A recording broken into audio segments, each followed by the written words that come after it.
ஒரு இளவரசிக்கு தன் கணவனை தேர்ந்தெடுக்கும் உரிமை உண்டு என்பது உங்களுக்கு தெரியாதா? இந்த பிரபஞ்சத்தில் என்னை வெறுக்கவோ விரும்பவோ அமரேந்திர பாகுபலியாகிய நான். நீ என்ன அடிச்சது கூட வலிக்கலடா, ஆனா நடிக்கிற பார். செத்த மின்னு திரும்ப செத்துருப்பது. வசிங் பிடிச்சி முஞ்சி தூக்கி போயா, பிசினஸ் பண்ற டைம். உன் விசுவாசத்தை பார்க்கும் போதெல்லாம் எனக்கு மிகப்பெரிய ஆச்சரியமாக இருக்கிறது கட்டப்பா. உன் நாள் மனதில் என்னை கொல்ல வேண்டும் என்ற வெறி நச்சரித்துக் கொண்டிருக்கிறது என நான் அறிவேன். நான் சொன்னேன்ல, அவன் ஓடி ஒளிர ஆள் இல்ல, தேடி வந்து அடிக்கிற ஆளுன்னு. வந்துட்டான் பாரு. அடிக்கிற வேலுக்கு சாஃப்ட் ட்ரிங்க்கும் இன்டர்வியூ பண்ணுறதுக்கு இடமும் கொடுத்த சாண்ட்விச் ஸ்கொயருக்கு ஒரு ஃபஸ்ட்டு தேங்க்ஸ் சொல்லிட்டு நம்ம இன்டர்வியூ ஸ்டார்ட் பண்ணலாம். இன்டர்வியூ யார் கூட அப்படின்னா தேவசேனா கூட தான். ஒன்றே அனுஷ்கா அப்படின்னு நினச்சிடாதீங்க. அங்கே தேவசேனாக்கு டப்பிங் கொடுத்த உமா மகேஸ்வரி எஸ் இருக்காங்க. ஒரு இளவரசிக்கு தன் கணவனை தேர்ந்தெடுக்கும் உரிமை உண்டு என்பது உங்களுக்கு தெரியாதா? அந்த இங்கிதம் கூட இல்லையா? எஸ், நான் தான் தேவசேனாக்கு டப்பிங் பேசினேன். அண்ட் நான் மட்டும் தனியாக வந்தேன்னு நினைக்காதீங்க. என்னை டார்ச்சர் பண்ணுறதுக்கு பல்வாள் தேவன் வந்திருக்காரு. ஆனால் ரொம்ப பவ்யமாக இருக்காருல்ல. இந்த பிரபஞ்சத்தில் என்னை வெறுக்கவோ விரும்பவோ பல்வாழ் தேவனாகிய நான் மட்டுமே இருக்கிறேன் தேவசேனா.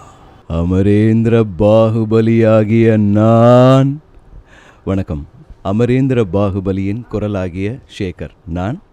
இன்றைக்கி உங்களை சந்திக்கிறதுல ரொம்ப சந்தோஷம். நாங்கள் மட்டும் வரல, நான் என் பையன் மகேந்திர பாகுபலியும் கூப்பிட்டு வந்திருக்கேன். பார்க்குறீங்களா? மகேந்திர பாகுபலியின் குரலாகிய ராஜேஷ். நன்றி தந்தையே. இந்த ராஜ்யத்தில் நீதியும் நேர்மையும் கடைபிடித்து மெய்வருத்தி உழைக்கும் ஒவ்வொருவரும் தலை நிமிர்ந்து வாழ்வர். Hi, this Rajesh. நான் தான் அவரோட பையன் மகேந்திர பாகுபலிக்கு டப் பண்ணேன்.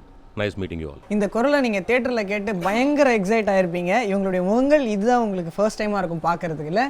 ஸோ இதெல்லாம் வந்து வெளியில் டக்குன்னு கேட்கும்போது உங்களை ரெகக்னைஸ் பண்ணுறதுக்கே ரொம்ப நேரம் ஆகும்னு நினைக்கிறேன் இல்லை. இந்த எப்பயாச்சும் உங்களுக்கு இந்த மாதிரி உங்களுடைய குரல் கேட்டு இது நீங்கள் தானே இல்லை அது நீங்கள் தானே கொடுத்தீங்க அப்படின்னு யாராவது சொல்லியிருக்காங்களா? உங்களுக்கு அந்த மாதிரி எக்ஸ்பீரியன்ஸ் இருக்குது பர்சனலாக? பாகுபலியில் இருந்ததில்லை. பாகுபலி யாரும் ரெக்கக்னைஸ் பண்ணல, எல்லாருமே மாற்றி தான் பேசணும் எனக்கு தெரிஞ்சு. அப்படி தானே அந்த எக்ஸ்பீரியன்ஸ் இல்லை. சரி, இப்போது படம் வந்ததுக்கப்புறம் இந்த இன்டர்வியூஸ் இந்த மாதிரி விஷயம் வந்ததுக்கப்புறம் எப்படி இருக்குது? ஏன்னா இது வரைக்கும் டப்பிங் ஆர்டிஸ்ட்டை யாரும் அந்த அளவுக்கு ப்ரொமோட் பண்ணி வெளியில் காமிக்க மாட்டாங்க. ஸோ இந்த மாதிரி எக்ஸ்போசர் பாகுபலி 2ல எப்படி இருக்குது? இது வந்து ஆக்சுவலி உண்மையான விஷயம். முதல்ல நாம் இந்த வெற்றிக்கு காரணமாக இருந்த அந்த டீமை முதல்ல நாம் தேங்க் பண்ணி ஆகணும் before we start this interview. ஏன்னா திரைக்கு பின்னால் எவ்வளவோ படங்கள் நாம் போராடி இருக்கோம், உழைச்சிருக்கோம். ஆனால் இப்படி ஒரு வெற்றி எங்களுக்கு கொடுத்த ராஜமௌலி சாருக்கும், தமிழ் டீமை பார்த்துக்கிட்ட விஜயகுமார் சார், எங்கள் எல்லாருக்குமே சான்ஸ் உள்ள நுழையிறதுக்கு காரணமாக இருந்த சுரேஷ், இந்த என்டையர் வாய்ஸ் நீங்கள் நல்லா இருக்குன்னு சொல்கிறீங்கன்னா அதை டப் பண்ணுறதுக்கு காரணமாக இருந்த வம்சி பிரியா, இவங்களுக்கு எல்லாம் சொன்னதுக்கப்புறம் இந்த டயலாக் எல்லாமே மனசில் உட்காந்துருக்கு அப்படின்னு நாம் ஃபீல் பண்ணுறோம். அதை மறுபடியும் சொல்லி பார்க்குறோம். மிமிக்ரி ஆர்டிஸ்ட்லாம் அதை பேசி பார்க்குறாங்க. இப்போது அதுக்கு காரணம் மதன் கார்கி சார். அவருக்கும் நாம் நிச்சயமாக ஒரு தேங்க்ஸ் சொல்லி ஆகணும். ஏன்னா இந்த வசனங்களுக்கு சொந்தக்காரர் மட்டுமல்ல, எங்களோட வெற்றிக்கு பந்த காலிட்டவரும் அவர் தான். So Madhan Karky sir, we all love you.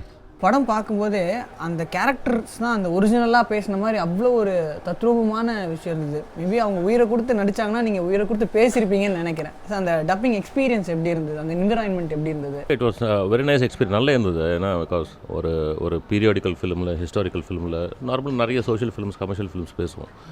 நான் மேக்ஸிமம் வில்லன்ஸ்க்கு டப் பண்ணுவேன். அண்ட் இது டோட்டலாக வேறு ஜேர்னர்.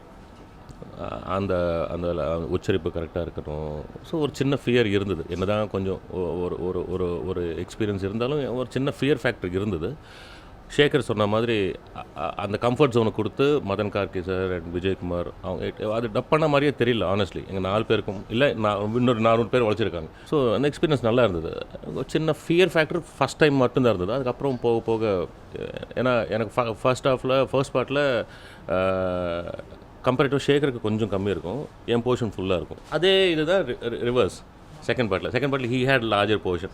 நான் ரெண்டு கிளைமேக்ஸில் மட்டும்தான் வருவேன். ஸோ டோட்டல் ஓவராலில் பார்த்தா it was very good experience. இங்கே இருக்கிற பார்க்குற ஆடியன்ஸுக்கும் தெரியாத இன்னொரு விஷயம், அமரேந்திர பாகுபலிக்கும் ராஜேஷ் டப் பண்ணியிருந்தாரு.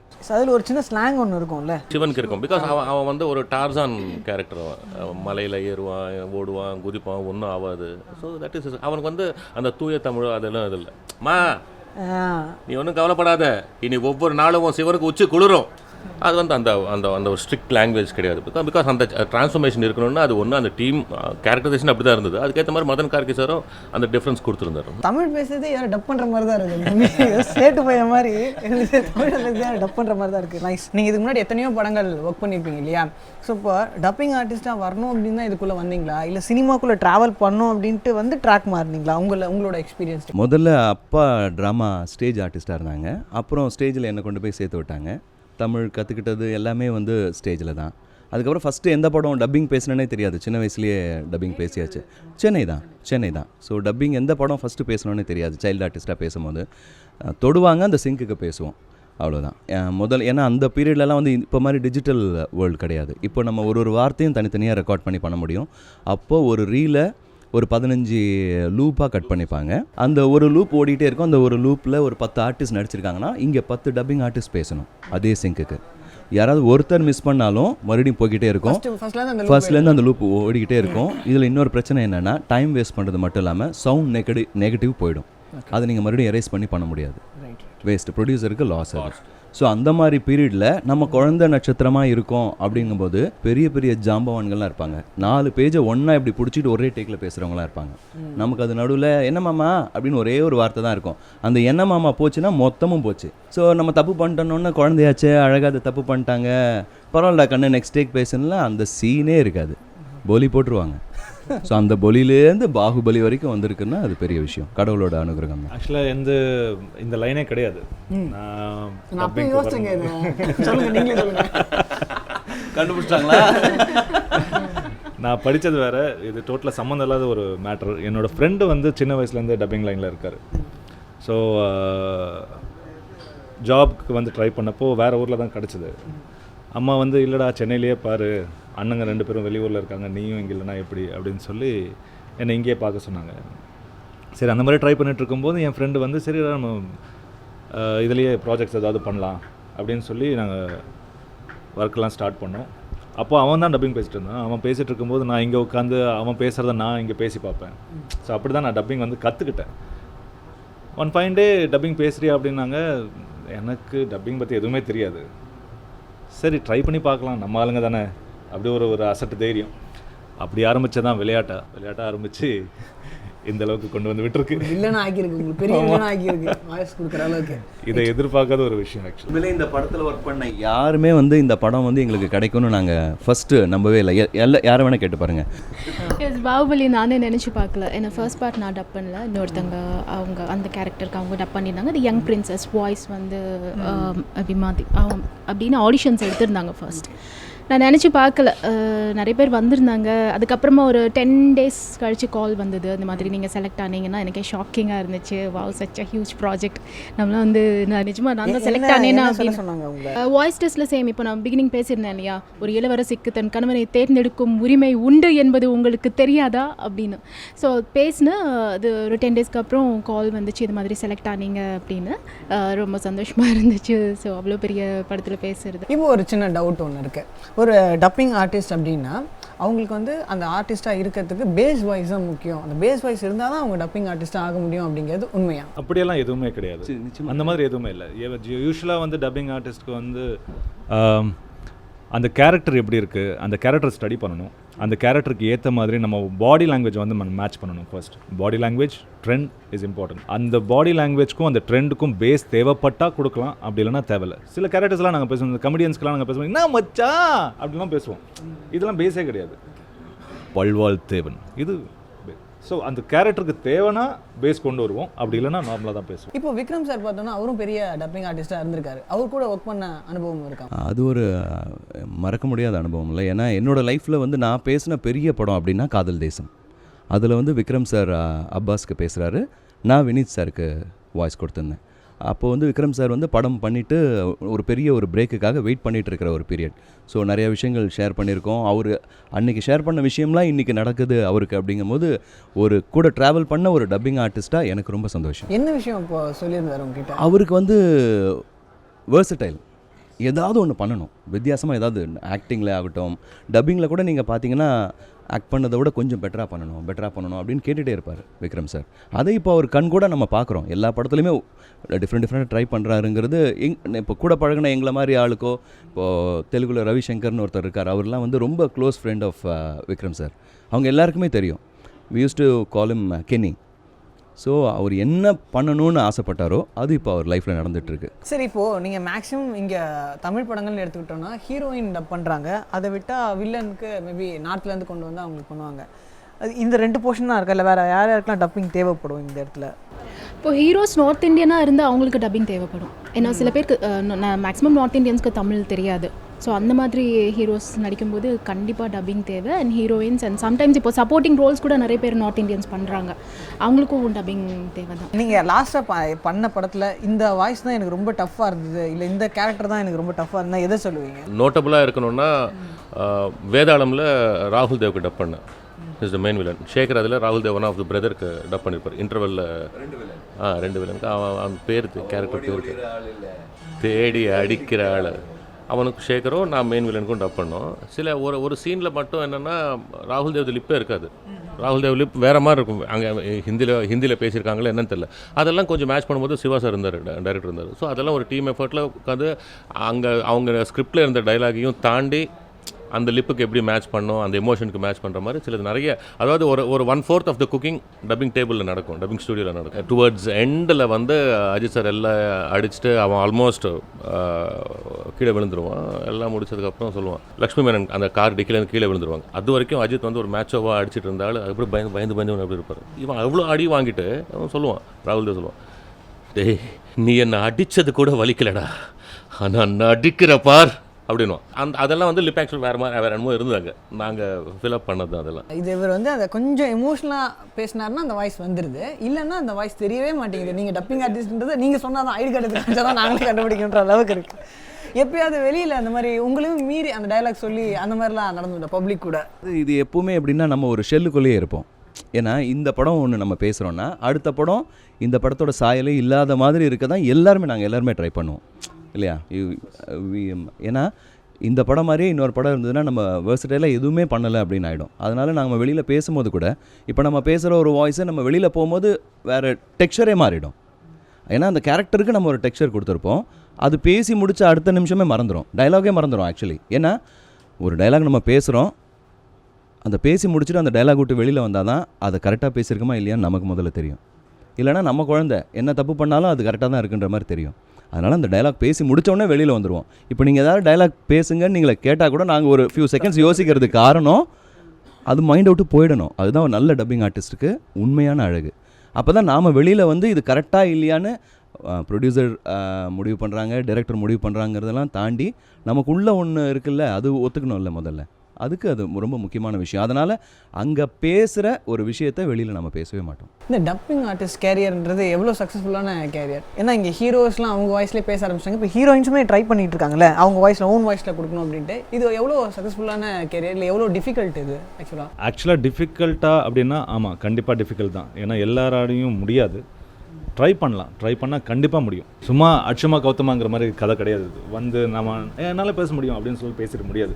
ஏன்னா இதில் அவங்க வந்து நடிக்கிறதுக்கு 6 மாதம் 1 வருஷம் எடுத்துக்கிட்டாலும் நாங்கள் அதை வந்து ஒரு நாளில் முடிச்சாகணும். ஸோ எல்லா எமோஷன்ஸையும் கேரி பண்ணி ஆகணும். அப்படி இருக்கும்போது அது வந்து முறையாக கற்றுக்கிட்டு பண்ணணும். அதுக்கான வாய்ப்புகளும் கரெக்டாக அமையணும். ஒரு டப்பிங் ஆர்டிஸ்ட்டாக இருக்கிறதுக்கு என்ன மாதிரி சாதகம்லாம் பண்ணிட்டு நீங்கள் ஸ்டூடியோக்குள்ளே போவீங்க? ஆக்சுவலி எந்த வாய்ஸ் ஆடிஷன் போனாலும் நான் செலக்ட் ஆகிறேனோ இல்லையோ அதுக்கு ஹோம்ஒர்க் பண்ணுவேன். இப்போது ஃபார் எக்ஸாம்பிள் நான் இறுதி சுற்றுன்னு ஒரு மூவி பேசியிருந்தேன். அதுக்கு முன்னாடி வந்து அதே லோக்கல் ஸ்லாங்கில் பேச சொல்லியிருந்தாங்க. எனக்கு ஃபஸ்ட் கொஞ்சம் அந்த ஸ்டைலிஷாக இருக்குன்னு சொல்லியிருந்தாங்க. சரி அது வந்து ப்ராக்டிஸ் பண்ணியிருந்தேன் வீட்டில், சும்மா லோக்கலாக பேசுகிற மாதிரி. அது பார்த்தா இறுதி சுற்றில் அமைஞ்சிருக்கு. இறுதி சுற்று வாய்ஸ் ஆடிஷன் போயிட்டு ஆமாம் செத்த மின்னு திரும்ப செத்துருப்பது வசிங் பிடிச்சி முஞ்சி தூக்கி போயா பிஸ்னஸ் பண்ணுற டைம் இது. நான் இதுக்கு வந்து ஆக்சுவலி எப்படின்னா எப்படி ஹோம்ஒர்க் பண்ணேன்னா ஃபிஷ் மார்க்கெட் போயிட்டு இந்த மீன் மீன் மீன் அப்படின்னு விற்பாங்க இல்லையா, அதெல்லாம் வந்து அந்த டோனிங்லாம் பிடிச்சிட்டு அது வந்து நான் வாய்ஸ் ஆடிஷன் போயிட்டு ஒரு 10 டேஸ்க்கு அப்புறம் தான் இதுவும் சேம் 10 டேஸ்க்கு அப்புறம் கால் வந்துச்சு இது மாதிரி செலக்ட் ஆனேன்னா. அதுக்கு நடுவில் ஹோம்ஒர்க் பண்ணிகிட்டே இருந்தேன். இப்படி லோக்கலாக பயங்கரமாக இருந்துச்சு அந்த கேரக்டர், இது செலக்ட் ஆனால் நல்லாயிருக்கும் அப்படின்னு தான் தோணுச்சு. நல்லா ஹோம்ஒர்க் பண்ணியிருந்தேன். அண்ட் நான் போனதுக்கப்புறம் பேசியிருந்தேன். ஒரு அந்த மீன் விற்கிற சீன் தான் ஆடிஷனே எடுத்தாங்க ஃபர்ஸ்ட். அதுக்கப்புறமா சுதா மேம் சொன்னாங்க இன்னும் லோக்கலாக இவ்வளோ இதுவாக பேசணும் அப்படின்னு சொல்லியிருந்தாங்க. நான் பேசிட்டேன். அகெயின் அது ரீட் அப் பண்ணியிருந்தாங்க. வீட்டில் அகெயின் ஹோம்ஒர்க் பண்ணு, நீ take your own time, 10 days ஆனாலும் பரவாயில்ல டப்பிங்கு அப்படின்னு சொல்லிட்டு பயங்கரமாக ஹோம்ஒர்க் பண்ணி அந்த ரஃப்னஸ் கொண்டு வந்து வாய்ஸில் ஒவ்வொரு நாள் ஒவ்வொரு சீன் மட்டும்தான் பேசுவேன். பயங்கரமாக கத்தி வாய்ஸை ரஃப் ஆக்கிக்கிட்டு அந்த ரஃப் டோனில் பேசுவேன். ஒரு பாய்ஷ் டோன் மாதிரி இருக்கும் பேசும்போது. ஸோ ஒவ்வொரு நாள் ஒவ்வொரு சீன் அப்படியே தான் போய் பேசினேன். ஃபுல் படம் பேசல ஒரே நாளில் வாய்ஸ்க்காக. ஃபீமேலை பொறுத்த வரைக்கும் வாய்ஸ் தான் இம்பார்ட்டன்ட் அப்படின்னு சொல்லுவாங்க. உங்கள் வாய்ஸ் இந்த அளவுக்கு போட்டு அடிச்சிட்டிங்கன்னா அதுக்கப்புறம் எப்படி மறுபடியும் வரும் அந்த பழைய வாய்ஸ்? ரிஸ்க் தான், பட் ஏதோ ஒரு பேஷன் அப்படி பண்ண ஆனால் மெயின்டைன் பண்ணுவேன். ஐஸ் வாட்டர் குடிக்க மாட்டேன், ஐஸ்கிரீம் சாப்பிட மாட்டேன். ஒருவேளை மில்க் ஷேக்ஸ் ஏதாவது சாப்பிட்ற சான்ஸ் வந்துச்சுன்னா ரொம்ப அது ஆறி போனதுக்கப்புறம் அப்புறம் தான் சாப்பிடுவேன். ஒரு ஹீரோயினுடைய வாய்ஸ் நல்லா இருக்குது அப்படின்னு லேட்டஸ்ட்டாக பார்த்த படங்களில் உங்களுக்கு பிடிச்சது? கமல் சாரோட வாய்ஸு. ஏன்னா அவர் படத்துக்கு படம் வாய்ஸில் கூட ஒரு டெக்ஸ்சர் எக்ஸ்பிளைன் பண்ணுவார். கமல் சாரோட வாய்ஸ் நல்லாயிருக்கும். ஹீரோயின்ஸுன்னா ஆக்சுவலி முன்னாடிலாம் இருந்தாங்க, ஸ்ரீதேவி மேடம்லாம் இருந்தாங்க. இப்போது நிறையா இப்போ வந்த எல்லா ஹீரோயின்ஸ்க்குமே யாரோ ஒரு டப்பிங் ஆர்டிஸ்ட் பேசிட்டு அதுக்கப்புறம் பேசுகிறாங்க. ஸோ அதனால் இப்போ தான் புதுசாக பேசுகிற மாதிரி இருக்குது. ஓகே, ஆனால் இது ஈஸியாக இருக்கும்னு நினைக்கிறேன். எந்த ஹீரோயினோட வாய்ஸ் கேட்கறதுக்கு ஐயோ கேட்கவே கூடாதுப்பா அப்படின்ற மாதிரி இருக்கும். அப்படிலாம் நமக்கு பைலட் கேட்காதுல்ல, அது ஹீரோயின்ஸை தான் நீங்கள் கேட்கணும். நாம் வந்து ரெக்கார்டட் தானே கேட்குறோம். பார்த்தீங்களா, இந்த கேள்வி உங்களை கேட்கவே மாட்டேன். என்ன மாட்டி விட்டுறீங்க? இல்லை கேட்க ஜென்ரலாக ரஃபாக இருக்கும் எல்லாருக்கும். அந்த சில பேர் நிறைய பேர் மலையாளம் ஸ்லாங்கில் பேசுவாங்க. நான் பேசின மேக்ஸிமம் ஹீரோயின்ஸ் மலையாளிஸ் தான். மலையாளம் ஸ்லாங் வந்துட்டே இருக்கும். பட் ஓகே, அவங்க வாய்ஸ்லாம் ரொம்ப கொடுமையாக இருக்குன்னு அப்புறம் சான்ஸ் கொடுக்க மாட்டாங்கல்ல? ஆமாப்பா, அவங்க வந்து ரெஃபர் பண்ணுறாங்க. இப்போது உமா பேசினா நல்லா இருக்கும் அப்படின்னு கூட நினைக்கிறாங்க. டப்பிங் ஆர்டிஸ்டாக இருந்தால் மிமிக்ரி பண்ண வருமா? இது டவுட், இது அதனால கேட்குறேன். மிமிக்ரி வந்து த்ரூ அவுட் த படம் வந்து இரிட்டேட் ஆகிடும். அவங்களோட வாய்ஸ் டெக்ஸ்சரை நம்ம வாய்ஸோட மேட்ச் பண்ணும்போது தான் அது கொஞ்சம் சகிச்சுக்கிற மாதிரி இருக்கும். படம் முழுக்க நீங்கள் மிமிக்ரி பண்ணிங்கன்னா இரிட்டேட் ஆகிடும், நமக்கே இரிட்டேட் ஆகிடும். அது பண்ணுறது ரொம்ப பண்ணக்கூடாத ஒரு வேலை. அது பாகுபலி 2லேயே வந்து ஒரு ஜிக்ஸாக் ஆர்டர் மாற்றி போகிறோன்னு வச்சிங்களேன். நீங்கள் வேறு எந்த வாய்ஸ், உங்கள் கேரக்டர்லாம் வேறு எந்த வாய்ஸ்க்கு நீங்கள் வாய்ஸ் கொடுக்க ஆசைப்படுவீங்க? உங்கள் கேரக்டர் சொல்லுங்கள். நான் ஆக்சுவலாக பாகுபலியில் பேசியிருக்கவே மாட்டேன். இல்லை, உண்மையாகவே நடந்தது அதுதான். ஓகே, பாகுபலி பெரிய படம் என்ன இருந்தாலும் பேசலாம் அப்படின்னு சொல்லி ஏதோ ஒன்று கொடுப்பாங்க, பேசிட்டு வந்துடலாம் அப்படின்னு சொல்லி போனப்போ இவங்க பேசினாங்க, போயிடலாம் சார் ரெடியாக இருக்குன்னாங்க. உள்ளே போயிட்டேன். உள்ளே போனதுக்கப்புறம் ராணா ஸ்க்ரீனில் இருக்கார். பார்த்துட்டு இருந்தேன், நல்லா இருக்குல்ல ராணா, இன்னும் பாடியெல்லாம் பயங்கரமாக இருக்குன்னு சொல்லி நான் ஃப்ரேமை ரசிச்சிட்ருக்கேன். சரி சீனை ப்ளே பண்ணாங்க. பார்க்கலாமா சார்? நான் பார்க்கலாம், ரெடி. சீனை ப்ளே பண்ணாங்க, பார்த்துட்டே இருந்தேன். இப்போ கூட பாருங்கள், நான் இப்படி தான் பார்க்குறேன், நான் கீழே பார்க்கல. ஏன்னா ராணா அங்கே இருந்தார். இந்த ஸ்க்ரீனில் இப்படி இருக்காரு, நான் இப்படி பார்த்துட்ருக்கேன். இப்படி பார்த்துட்ருக்கேன். பாதி ஸ்க்ரீனில் இருப்பார், ஃபுல்லாக மறைச்சிட்டு இருப்பார். இப்படி நிற்கிறாருங்க, நான் இப்படி பார்க்குறேன். நான் இங்கே இருக்கேன், அவர் அங்கே இருக்கார். சரி, அங்கேயே தெரிஞ்சு போச்சு இது. ஓகே, முடிஞ்சு போச்சு. சீனை வந்து 2-3 வாட்டி ப்ளே பண்ணாங்க. நான் பேசவே இல்லை, சைலண்ட்டாக இருந்தேன். என்ன சார் பேச மாட்டேங்க? சார் நீங்கள் ஏதாவது ப்ளே பண்ணால் தானே சார் நான் பார்க்குறது, நீங்கள் அவர் சீனே பார்த்துட்ருக்கீங்க, நான் என்ன சார் பேசுறது அப்படின்னு. நீங்கள் அவருக்கு தானே பேசணும் அப்படின்னா. யாருக்கு? ராணாக்கு தான் சார். நான் பேச மாட்டேன், வெளியே ஓடி வந்துட்டேன். நான் நிஜமாக நடந்தது. எதனால உங்களுக்கு அந்த ஒரு பயம் இருந்தது? அவர் உடம்பு பார்த்து பயந்துட்டேன் சார். நான் என்ன சார், இப்போ நார்மலாக நான் பேசுறது பார்த்தா நான் ராணாக்கு பேசுனேன்னு நீங்கள் நினைப்பீங்களா? இவங்கெல்லாம் சொல்கிறாங்க, நான் நம்புகிறேன். இப்போ நான் பேசுறத பார்த்தா ராணாக்கு பேசுன மாதிரிலாம் தெரியாது. ஸோ அவர் பாடியை பார்த்துட்டு ஐயோ இவர்களாம் நம்மளால் மேட்சே பண்ண முடியும். நான் ஏதோ ஏதோ சின்னதாக ஏதாவது இருந்தால் ஒரு மினிஸ்டரோ ஐயா வந்து விட்டார் அப்படின்னு சொல்லிட்டு ஓடி வந்துடலான்னு நினச்சேன். அந்த மாதிரி ஏதாவது பேசலான்னு தான் போனேன். உங்களுக்கு என் மேலே நம்பிக்கை இருந்தது. இல்லை நீங்கள் பேசுங்க. ஏன்னா அதுக்கு முன்னாடி சில படம்லாம் நான் யங் வில்லன்ஸ்க்கெல்லாம் பேசுனேன். விஜயகுமார் சார் வந்து விட்டுறவே முடியாது அந்த விஷயத்தில். இப்போ நீங்கள் உங்கள் கேரக்டர் தவிர்த்து வேறு எந்த கேரக்டர் கொடுத்து ஆசைப்படுவீங்க? Once chance கிடச்சிதான். பல்வாழ்த்தேவன் தான் பேசியிருப்பேன். பார்த்தீங்களா, இங்கே இதுலேயே எனக்கு போட்டியாக இருக்கு. நான் என்ன பண்ணுறது? நீங்கள் ரம்யா கிருஷ்ணன் தான் இருந்தாலும் தமன்னா அவங்க எங்கே பேசுகிற மாதிரி நடிச்சாங்க. ஃபர்ஸ்ட் பார்ட்டில் வேணாம். ஓகே, நீங்கள் சார்? நானும் ஆப்வியஸாக ராணாக்கு தான். இன்ஃபேக்ட் வாய்ஸ் டெஸ்ட் போனப்போ நான் ராணாக்கு தான் போனேன். ராணாக்கு பேசிவிட்டு அதுக்கப்புறம் சரி வேணா ட்ரை பண்ணி பாருங்களேன் அப்படின்னாங்க. பிரபாஸ்க்கு. விஜயகுமார் சார் சொன்னேன், இல்லை சார் நம்ம வில்லன்ஸ் தான், அது மட்டும் பேசலான்னு. இல்லை தெளிவா சும்மா பேசுங்க, அவனுக்கு எப்படி சொன்னாங்களோ 3rd ஆப்ஷனாக வச்சுக்கிறேன்னு சொன்னாங்க. அதே மாதிரி இருக்கட்டும், ஒரு ஆப்ஷனாக பார்ப்போம், இன்னும் நிறைய பேர் வராங்க பார்ப்போம். பேசிட்டேன், வந்துட்டேன். வாய்ஸ் டெஸ்ட் முடிச்சதுக்கப்புறம் ஃபோன் பண்ணி சொன்னப்பல சுரேஷ், தெளிவா உங்கள் வாய்ஸ் ஓகே அப்படியா, யாருக்கு அப்படின்னு, பிரபாஸ்க்கு. ஓ பிரபாஸ்க்கு அப்படின்னு. என்னங்க ஒரு படத்தோட ஹீரோக்கு உங்கள் வாய்ஸ் ஓகேன்றா, என்ன லைட்டாக இருக்கீங்கன்னு. நான் ராணாக்கு தான் ஓகே ஆகும்னு நினச்சேங்க, ஐ டென்ட் எக்ஸ்பெக்ட் பிரபாஸ் அப்படின்னு. ஸோ ஒன்று வில்லன்ஸ் நிறைய பேசினதால அந்த ஒரு சின்ன அட்ராக்ஷனு. இன்னொன்று எப்போவுமே the more the powerful the villain is, hero of course elevate ஆனாலும் ஈக்குவல் டிஃப் இருக்கும். ஸோ அதில் ராணா பியூட்டிஃபுல் கேரக்டர். இன்றைக்கே ஒருத்தர் வந்து பார்த்துட்டேன், இவங்க 4 பேரையும் பார்த்துட்டேன், 4 பேரும் சந்தோஷமாக இருக்கிறாங்க, அடுத்து நம்ம டப்பிங் ஆர்டிஸ்ட் ஆகிறோம் அப்படின்னு முடிவு பண்ணுறாங்களா, அவங்களுக்கு நீங்கள் என்ன டிப்ஸ் கொடுப்பீங்க? இந்த பர்டிகுலர் பர்சன் தான் வரணும், இவங்க வரக்கூடாதுன்னு கிடையாது. இன்ட்ரெஸ்ட் இருக்கிறவங்க எல்லாருமே வரலாம். அது வந்து அவங்க அந்த லேர்னிங் எக்ஸ்பீரியன்ஸ் தான், எவ்வளோ ஃபாஸ்ட்டாக நம்ம கிராஸ் பண்ணுறோம் அப்படிங்கிறது தான். ஃபைனல் 2 தான் சார். ஒன்று அந்த கேரக்டருக்கு என்ன வேணும்னு தெரியணும், இன்னொன்று டைரக்டருக்கு என்ன வேணும்னு தெரியணும். அவங்க கேட்குறத you should be able to deliver. அது பண்ணிட்டா இனிஷியலி யூ கேன் கோ ஒரு படியாக ஏறி போயிடலாம். It is not a cake walk. அதுக்குன்னு யாரும் வர முடியாது, யாரும் அடைய முடியாதது நாங்கள் அடைஞ்சிட்டோம்லாம் கிடையாது. எங்களுக்கு முன்னாடி ஜாம்பவான்கள் இருந்தாங்க, எங்களுக்கு அப்புறமும் நிறைய பேர் வருவாங்க. ஸோ நாங்கள் மிட்வேல தான் இருக்கோம், இல்லைன்னு சொல்ல. எங்களுக்கு சாய்குமார் எல்லாம் நிறைய பேர் சீனியர்ஸ் இருந்திருக்காங்க. 1000 அடி எல்லாம் ஒரே டேக்கில் பேசக்கூடியவர். 1000 அடி லூப் சிஸ்டமில், ஷேகர் சொன்ன லூப் சிஸ்டமில் 1000 feet ஒன் சிங்கிள் டேக்கில் பேசுவார். ஸோ அதெல்லாம் இருந்தாங்க. So it is only passion and interest.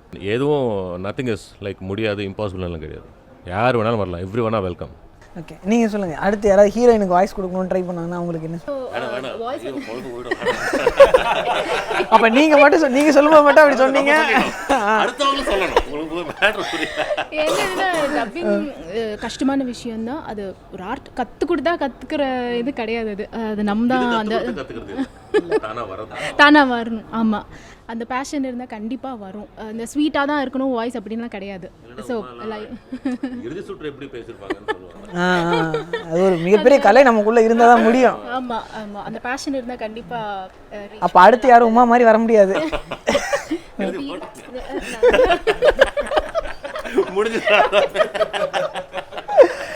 என்னோட எக்ஸ்பீரியன்ஸ் கேட்டிங்கன்னா, எனக்கு வந்து நிறைய சான்சஸ் கிடச்சிது. அதாவது இவங்கள மாதிரி பெரிய பெரிய ஆர்டிஸ்ட் எல்லாம் ஒர்க் பண்ணும்போது பார்க்குறதுக்கு சான்ஸ் கிடச்சிது.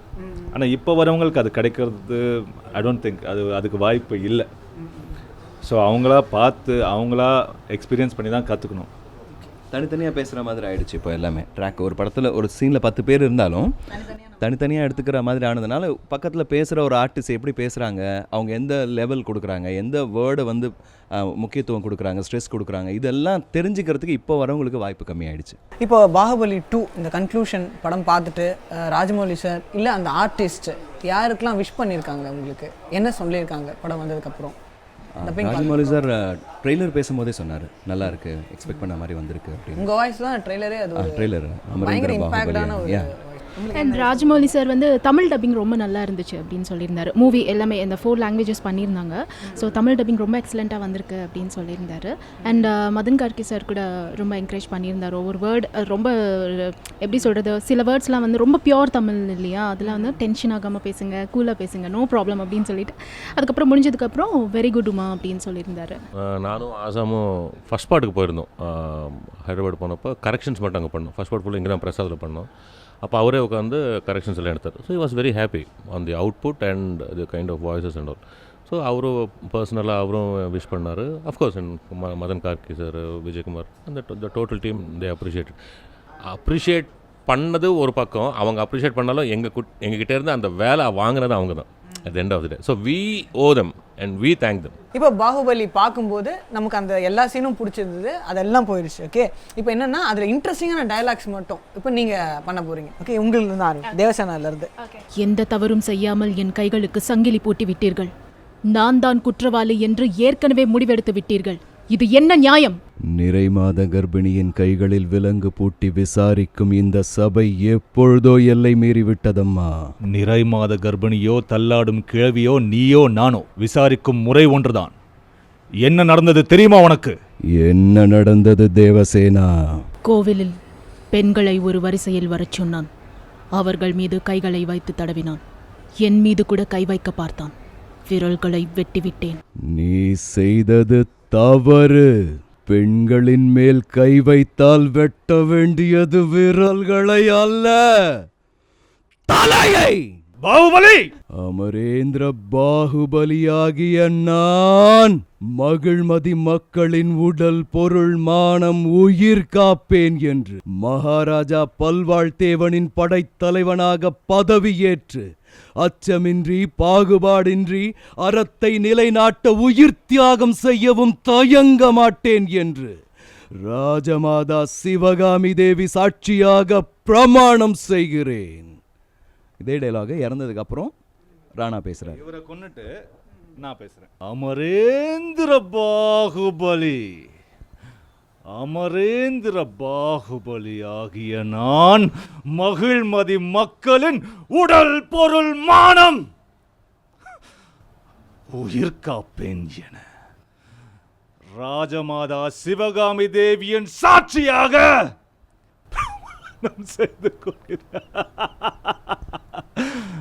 ராஜமாதா, பைத்திய மாதா. இப்போ என்ன கொன்னதுக்கு அப்புறம் அவர் ஒரு டைலாக் சொல்லுவார். ராஜமாதா சிவகாமி தேவி சாட்சியாக இது என் முதல் ஆணை. இந்த ராஜ்யத்தில் நீதியும் நேர்மையும் கடைபிடித்து மெய்வருத்தி உழைக்கும் ஒவ்வொருவரும் தலை நிமிர்ந்து வாழ்வர். அவர்களுக்கு தீங்கு இழைக்க யார் நினைத்தாலும் அவர்கள் தலை அதள பாதாளத்தில் உருளும். இதுவே என் கட்டளை. என் கட்டளையே சாசனம். இன்னைக்கு அஜித் சார் அவங்களுடைய வாய்ஸ் கொடுக்குறாங்க, அது ஒரு வேற ஒரு லெவல் இம்பாக்டாக இருக்குது. பட் இனிஷியல் ஸ்டேஜில் வந்து நீங்கள் சில படங்களில் பார்க்கும்போது அவருக்கு வேற ஒருத்தவங்க வாய்ஸ் கொடுத்துருப்பாங்க, நீங்களும் கொடுத்துருக்கீங்க இல்லையா? அந்த எக்ஸ்பீரியன்ஸ் பற்றி சொல்லுங்கள். அஜித் சாருக்கு வாய்ஸ் கொடுத்தது வந்து லைஃப்லேயே நடந்த ஒரு அருமையான விஷயம் இல்லையா? ஏன்னா தமிழ்நாட்டுக்கே தலை அவருக்கு நம்ம டப் பண்ணியிருக்கோங்கிறது உண்மையிலே எனக்கு ரொம்ப பெருமையான விஷயம். அவர் பவித்ரான்னு ஒரு படம் பண்ணியிருந்தாங்க, அந்த படத்தில் நான் அஜித் சாருக்கு டப் பண்ணியிருந்தேன். இப்போ ரீசெண்ட் டேஸில் அவர் வாய்ஸ் கேட்டு ஸ்க்ரீனில் பார்க்கறதுக்கு எப்படி இருக்குது? அதாவது நம்ம சொல்லுவோம்ல, இப்போ எப்படி பேசுகிறோம் அதை நம்ம இம்ப்ரூவ் பண்ணிக்கிட்டே வரோம் அப்படிங்கிற மாதிரி அவர் எனக்கு தெரிஞ்சு day by day our improvise பண்ணிகிட்டே இருக்காருன்னா எங்களுக்கு தோணுது. ஏன்னா நம்ம வாலியில் கேட்ட ஒரு வாய்ஸும் இப்போ நம்ம வேதாளமில் நம்ம கேட்குற அந்த வாய்ஸும் எங்கேயோ போயிடுச்சு. ஸோ அவர் வந்து வாய்ஸுக்கு அப்படின்னா இப்போ அஜித் சார் ஒரு ட்ரேட்மார்க் ஆகிட்டார். ஸோ அவரோட அந்த ஹார்ட் ஒர்க் நிறைய இருக்குன்னு எங்களுக்கு தோணுது. நீங்கள் என்ன இருந்தால சின்ன ரோல் பண்ணியிருந்தீங்க இல்லையா? ஆமாம் ஆமாம். ஸோ எப்படி நடிக்கிறது இன்ட்ரெஸ்ட் இருக்கா? அது நடிக்கிறது தானே? ஆமாம். நான் சின்ன வயசுலேருந்து ஸ்டேஜ் ஆர்டிஸ்ட் இல்லையா, அதனால் ஆக்டிங் மெயின் எனக்கு. அதனால் அப்படியே என்ன இருந்தாலும் அஜித் சார் கூட நடிக்கிறதுக்கு ஒரு வாய்ப்பு கிடச்சிது. அதுக்கப்புறம் நான் அது நடிக்கும் போது அவர்கிட்ட நான் சொல்லலை, நான் டப்பிங் ஆர்டிஸ்ட்னு சொல்லலை. அதுக்கப்புறம் வேதாளம் படம் டப்பிங் பேசும்போது அவர் டப்பிங் பேச வரும்போது எங்களோட ட்ராக்ஸ்லாம் கேட்கும்ல, அப்போ கேட்டுட்டு இந்த வாய்ஸை கேட்டுட்டு இந்த வாய்ஸ் ரொம்ப நல்லா இருக்குது, நான் நேரில் மீட் பண்ணுறேன்னு சொல்லுங்கள் அப்படின்னு சவுண்ட் இன்ஜினியர்கிட்ட சொல்லியிருக்காரு. பட் அவர் மீட் பண்ணனா சொல்லுவேன், சார் நான் தான் சார் என்ன இருந்தாலும் உங்கள் கூட நடித்தேன் அப்படின்னு சொல்லணும் அவர்கிட்ட. இல்லை இன்னும் மீட் பண்ணல. சத்யராஜ் சார் வாய்ஸ் கம்பைன் ஆகிற மாதிரி ஒரு சீன் வரும் இல்லையா? ஆமாம் ஆமாம். இப்போ அது சொல்லுங்கள். அதே ஓகே. சத்யராஜ் சாரை வந்து கையில் முள்வேலியில் போட்டு நெருப்பில் வச்சுருக்காங்க. இவர் நெருப்பெல்லாம் தள்ளி விட்டுட்டு காப்பாற்ற ட்ரை பண்ணுறாரு. அம்பு ஃபுல்லாக பட்டுடுச்சு. இவர் ஷோல்டரில் தூக்கிட்டு வந்து ஒரு இடத்துல உட்கார வச்சுட்டு ஃபுல் பெயினோட பேசுகிறாரு. சத்யராஜ் சாருக்கு இப்போ நம்ம பல்வாள் பேசுவார். பாகு, நான் சொல்வதை கேள், என்னை விட்டு சென்று விடு, சென்று விடு பாகு. எனக்கும் உம்மை விட்டு விட வேண்டும் என்று தான் இருக்கிறது கிழவா. நீர் என் குழந்தையை கையில் ஏந்துவேன் என்று சத்தியம் செய்தீர். உம்மை பத்திரமாக அழைத்து வருவேன் என்று நானும் சத்தியம் செய்தேன்.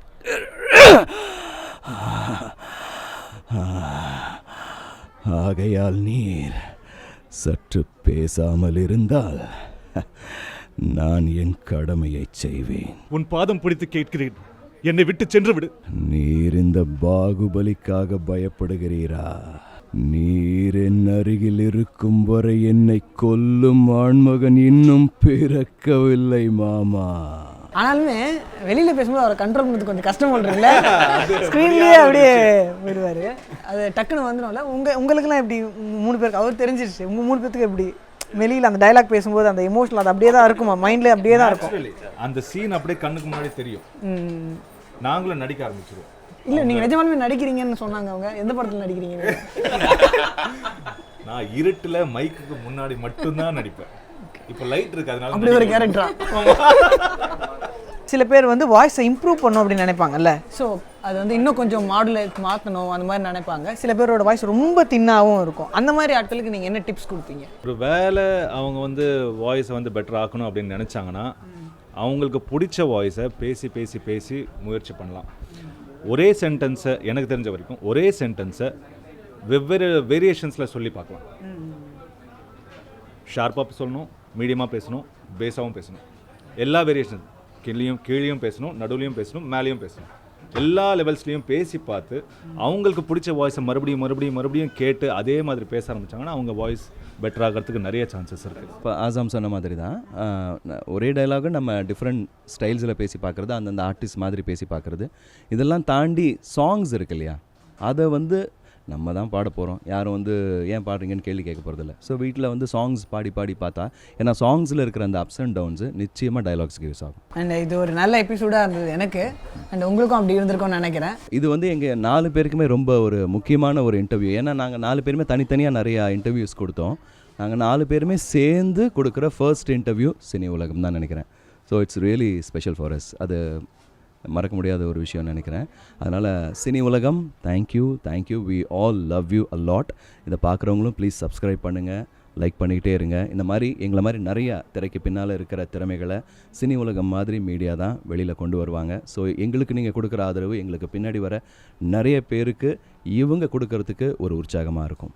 தேங்க்யூ. எங்களை இணைத்த பாகுபலிக்கும் அழைத்த சினி உலகத்திற்கும் நன்றி. அண்ட் இந்த ப்ரோக்ராம் பார்த்த எல்லாருக்கும் ரொம்ப தேங்க்ஸ். அண்ட் சினி உலகம்க்கு ரொம்ப தேங்க்ஸ். இது மாதிரி ஆஃப் ஸ்க்ரீன் டெக்னீஷியன்ஸு அவங்களோட டேலண்ட்டை வந்து வெளியே கொண்டு வரீங்க. ஸோ இன்னும் நிறைய பேர் இருக்காங்க ஆஃப் ஸ்க்ரீன் டெக்னீஷியன்ஸ், அவங்க எல்லாருக்கும் இந்த மாதிரி ஒரு ரெக்கக்னிஷன் கண்டிப்பாக தேவை. ஸோ இந்த சேனல் பிடிச்சிருந்தா எல்லோரும் சப்ஸ்கிரைப் பண்ணுங்கள். தேங்க்யூ. இவ்வளோ நேரம் நாங்கள் பண்ண அட்டகாசத்தெல்லாம் நீங்கள் ரொம்ப சகிச்சிருப்பீங்க. ஸோ அதுக்கு முதல்ல நன்றி சொல்லிக்கிறேன். சினி உலகம் வியூவர்ஸ்க்கு நான் சொல்லிக்கிறது ஒன்று தான், சேனலை சப்ஸ்கிரைப் பண்ணுங்கள், எங்களை எல்லோரையும் சப்போர்ட் பண்ணுங்கள். டப்பிங் பேசும்போது கூட நாங்கள் எல்லோரும் சேர்ந்து பேசலை, இன்றைக்கி அந்த சான்ஸ் எங்களுக்கு கிடச்சிருக்கு. அதுக்கு சினி உலகம் தான் எங்களுக்கு சான்ஸ் கொடுத்துருக்கு. நன்றி. சினி உலகம் வியூவர்ஸ்க்கு தேங்க்ஸ். பிகாஸ் இப்போ ஆசம் சொன்ன மாதிரி அப்போ பேச சான்ஸ் கிடைக்கல, அண்ட் ஷேகர் சொன்ன மாதிரி ஃபர்ஸ்ட் இன்டர்வியூ எல்லோரும் சேர்ந்து கொடுத்தது. So we thanks cine Ulagam on behalf of total cast and crew of Baahubali. Especially எங்களை மாதிரி இன்னொரு கிட்டத்தட்ட ஒரு 100-150 பேர் பாகுபலி டப்பிங்கில் வேலை செஞ்சுருக்காங்க. அவங்க எல்லார் பிஹாஃப்லேயும், பிகாஸ் இந்த கிரெடிட் கோஸ் டு தெம். நாங்கள் 4 பேர் மட்டும் பேசினா படம் முடியல, அவங்களோட உழைப்பும் இருக்கிறதுல. On behalf of them also we thanks cine Ulagam. Please watch us and please subscribe and please support us. Thanks. And முக்கியமாக பிரவீனுக்கு தேங்க்ஸ் சொல்லணும். ஏன்னா நாங்கள் எல்லாருமே வரும்போது ஒரு பயங்கர ஒரு டென்ஷனோடே வந்த மாதிரி எங்களுக்கு தோணுச்சு. பட் ஒரு அழகான ஒரு கம்ஃபர்ட் ஜோன் கொடுத்தீங்க Praveen. Thanks a lot. Cini Ulagam YouTube பேஜை சப்ஸ்கிரைப் பண்ணுங்கள். பாரதி ராஜா ஒரு சிறந்த குரங்கு. நம்மளாம் என்னத்துக்கு டைரக்ஷனுக்கு பேர் போடணும்னு நினச்சி அப்போ கோவம் வரும், நடிக்க முடியாது. அந்த பொண்ணு எங்களுக்கு பொண்ணாக நடிச்சிருக்கு, அவ்வளோ கூட நான் சரியாக பார்த்ததில்லை.